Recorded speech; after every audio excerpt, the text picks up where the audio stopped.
আসসালামু আলাইকুম। সংবাদে আপনাদের সবাইকে স্বাগত জানাচ্ছি। আমি ফিরোজ তোহা। শুরুতেই সংবাদ শিরোনাম। বাংলাদেশের সর্বশেষ গুরুত্বপূর্ণ আপডেট সংবাদে আপনাকে স্বাগত। শুরুতেই সংবাদ শিরোনাম, পরে বিস্তারিত। প্রথমে জানাবো, চট্টগ্রামে কথা কাটাকাটির জেরে ৩ জনকে কুপিয়ে জখম। চট্টগ্রামের কর্ণফুলীতে কথা কাটাকাটিকে কেন্দ্র করে বাবা ছেলে সহ ৩ জনকে কুপিয়ে জখম করেছে দুর্বৃত্তরা। আজ শিকলবাহা ইউনিয়নের দয়ার ভান্ডার বাড়িতে এই ঘটনা ঘটে। এরপর জানাবো, যে কারণে বিভিন্ন দূতাবাস থেকে সরানো হচ্ছে রাষ্ট্রপতি শাহাবুদ্দিন চুপ্পুর ছবি। বিদেশে অবস্থিত বাংলাদেশি দূতাবাস ও কনসুলেট অফিস থেকে রাষ্ট্রপতি শাহাবুদ্দিনের ছবি সরানোর নির্দেশ দিয়েছেন পররাষ্ট্র মন্ত্রণালয়। ওই নির্দেশনা পাওয়ার পর এরই মধ্যে কয়েকটি দেশের বাংলাদেশি দূতাবাস থেকে রাষ্ট্রপতির ছবি সরিয়ে ফেলা হয়েছে।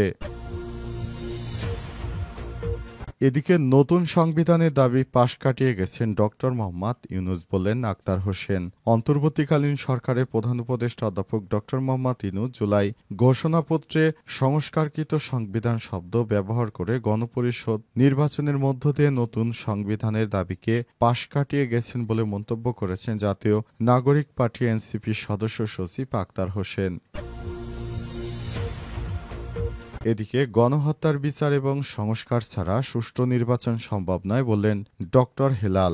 গণহত্যার বিচার এবং এদেশে সংস্কার না হলে দেশে সুষ্ঠু নির্বাচন হতে পারে না বলে মন্তব্য করেছেন ঢাকা মহানগর দক্ষিণ জামাতের নায়েবে আমির এবং ঢাকা ৮ আসনের সংসদ সদস্য পদপ্রার্থী অ্যাডভোকেট ডক্টর মোহাম্মদ হেলাল উদ্দিন। এদিকে সময়ের অপরাধ চক্রের প্রতিষ্ঠাবার্ষিকীতে আলাল তিনি বললেন, শৃঙ্খলা ভঙ্গের কারণে বিএনপির ৩,০০০ নেতাকর্মী শাস্তি পেয়েছে। গেল ১ বছরে দলীয় শৃঙ্খলা ভঙ্গ অর্থাৎ চাঁদাবাজি সহ বিভিন্ন অপরাধে জড়িত থাকার কারণে বিএনপি ৩,০০০ নেতাকর্মীকে শাস্তি দিয়েছে, অর্থাৎ তাদের কারো পদ সাময়িকভাবে স্থগিত করেছে, কারো পদ বাতিল করেছে, আবার দীর্ঘদিন পর কাউকে আবারও দলে নিয়েছে। এই কাজ করেছে বিএনপি। এবং সর্বশেষ জানাবো, জবাবদিহিমূলক রাষ্ট্র প্রতিষ্ঠায় নির্বাচনের বিকল্প নেই, বললেন তারেক রহমান। আগামীতে একটি জবাবদিহিতামূলক রাষ্ট্র প্রতিষ্ঠা করতে হবে বলে মনে করেন বিএনপির ভারপ্রাপ্ত চেয়ারম্যান তারেক রহমান। আজ তিনি লন্ডন থেকে এক ভার্চুয়ালি বক্তব্যে এসব কথা বলেছেন। প্রিয় দর্শক, এতক্ষণ শুনছিলেন সংবাদ শিরোনাম, এবারে বিস্তারিত। তবে তার আগে বন্ধুরা, অনুরোধ থাকবে সংবাদটিতে একটি লাইক দিন। এই চ্যানেলে আপনি নতুন হয়ে থাকলে আমাদের সংবাদটি দেখতে দেখতে চ্যানেলটি সাবস্ক্রাইব করে রাখুন। কমেন্ট করে বন্ধুরা আপনার মূল্যবান মতামত জানিয়ে দিন বন্ধুরা, আপনি বিশ্বের কোন দেশ থেকে বা বাংলাদেশের কোন স্থান থেকে আমাদের সংবাদটি দেখছেন এবং শুনছেন। আর বন্ধুরা, এই সংবাদটি আপনার সোশ্যাল মিডিয়া ফেসবুকে শেয়ার করে বন্ধুদেরও দেখার সুযোগ করে দিন। এবারে বিস্তারিত। চট্টগ্রামে কথা কাটাকাটির জেরে ৩ জনকে কুপিয়ে জখম। চট্টগ্রামে কর্ণফুলীতে কাটাকাটিকে কেন্দ্র করে বাবা ছেলে সহ ৩ জনকে কুপিয়ে জখম করা হয়েছে। আজ ১০টার দিকে শিকলবাহা ইউনিয়নের দয়া ভান্ডার বাড়িতে এই ঘটনা ঘটে। আহতরা হলেন নূর মোহাম্মদ ৫৭, তার ২ ছেলে আব্দুল কাদের ৩৪ ও ফজল কাদের ৩২। তারা চট্টগ্রাম মেডিকেল কলেজ হাসপাতালে চিকিৎসাধীনের মধ্যে নূর মোহাম্মদ এবং তার এক ছেলে আইসিইউতে ভর্তি, আরেক ছেলে সাধারণ কক্ষে চিকিৎসাধীন। পুলিশ ও স্থানীয় সূত্র থেকে জানা গেছে, দীর্ঘদিন ধরে দুই পরিবারে জমি সংক্রান্ত বিরোধের উত্তেজনা চলছিল। আজ বাড়ির পাশে মাছ ধরার বড়শি নিয়ে নূর মোহাম্মদ ও প্রতিবেশী পুলিশ সদস্য নবীর ছেলে দিদারের মধ্যে কথা কাটাকাটি হয়েছে। এ সময় দিদার তার ভাতিজা এবং ভাইরা দেশীয় অস্ত্র নিয়ে হামলা চালায়। এতে নূর মোহাম্মদ এবং তার ২ ছেলে আহত হন। কর্ণফুলী থানার ভারপ্রাপ্ত কর্মকর্তা ওসি মোহাম্মদ শরীফ বলেছেন, তদন্ত করে এই ঘটনায় একই পরিবারের ২ নারীকে হেফাজতে নেওয়া হয়েছে। ঘটনাস্থল থেকে দেশীয় অস্ত্র উদ্ধার করা হয়েছে। এই ঘটনায় জড়িতদের বিরুদ্ধে আইনগত ব্যবস্থা প্রক্রিয়াধীন বলে জানা গেছে।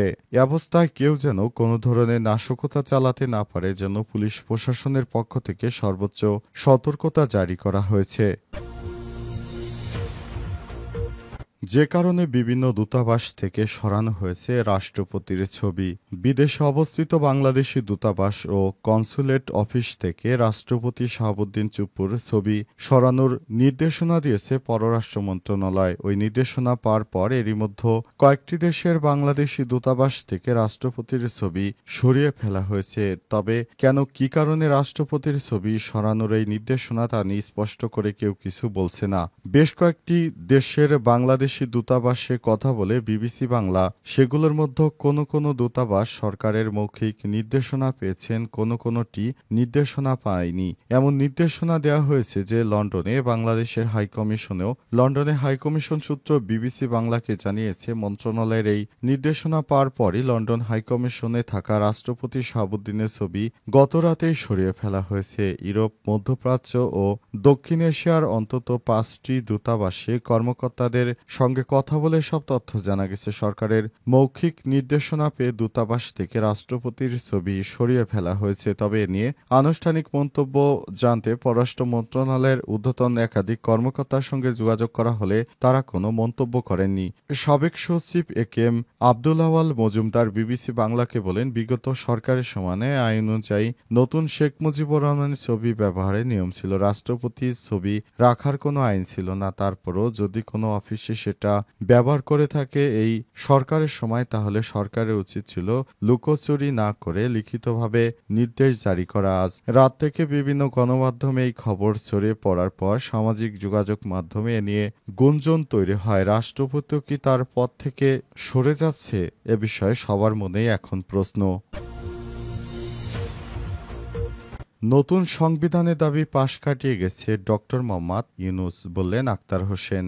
জাতীয় নাগরিক পার্টির সদস্য সচিব আক্তার হোসেন জানিয়েছে, নতুন নির্বাচনে যে বিষয়টি অন্তর্বর্তীকালীন সরকারকে আমরা বলেছিলাম সে বিষয়টি তিনি পাশ কাটিয়ে গেছেন। নতুন সংবিধানের যে বিষয়টি আমাদের দীর্ঘদিন ধরে প্রত্যাশা ছিল সে বিষয়টি পাশ কাটিয়ে গেছে। বাংলাদেশের অন্তর্বর্তীকালীন সরকারের প্রধান উপদেষ্টার কাছে আমাদের একটাই আবদার ছিল, সেটি হচ্ছে একটি নতুন সংবিধান প্রণয়ন করতে হবে। কিন্তু অন্তর্বর্তীকালীন সরকার আমাদের সেই প্রত্যাশায় ঘুরে বালি দিয়েছে। অন্তর্বর্তীকালীন সরকারের প্রধান উপদেষ্টা তিনি আমাদের সেই কথাটি রাখেননি, যেটা অত্যন্ত দুঃখজনক ব্যাপার বলে মন্তব্য করেছেন তিনি।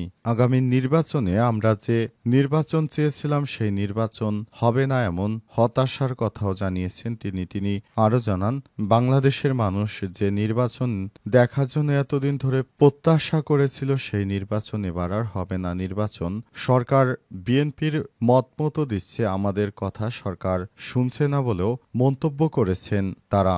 অন্তর্বর্তীকালীন সরকারের প্রধান উপদেষ্টা প্রফেসর ডক্টর মোহাম্মদ ইউনূস সংস্কারের বিষয়টি পাশ কাটিয়ে যাচ্ছে।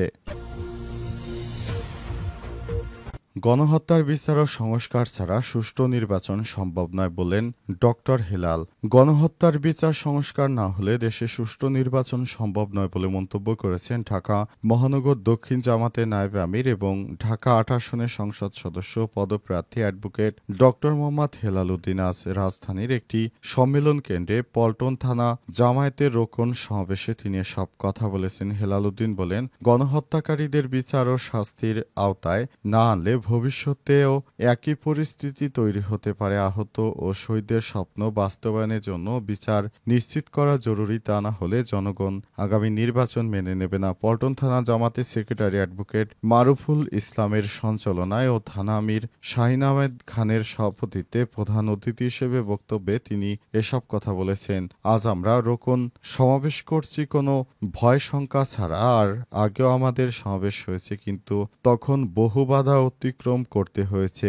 অনেকেই সমাবেশ থেকে গ্রেপ্তার হয়েছেন। এখন আর সেই কঠিন মুহূর্ত কাটাতে হচ্ছে না। এই সুন্দর পরিবেশ পাওয়ার পেছনে মূল অবদান ছাত্রদের গণ অভ্যুত্থানে। তিনি আরো বলেন, আমাদের আহত ছাত্র ভাইদের ত্যাগ কোনোদিনও ভোলার নয়। হাসপাতালে গিয়ে দেখেছি একজনের একটি হাত নেই। তাকে জিজ্ঞাসা করলাম কেমন আছেন, উত্তরে বলেন আলহামদুলিল্লাহ, দেশ স্বাধীন হয়েছে, ভালো আছি। তিনি বলেন, যেভাবে গুলি করে নিরীহ মানুষদের হত্যা করেছে তার বিচার না হওয়া পর্যন্ত এদেশে নির্বাচন হতে পারে না।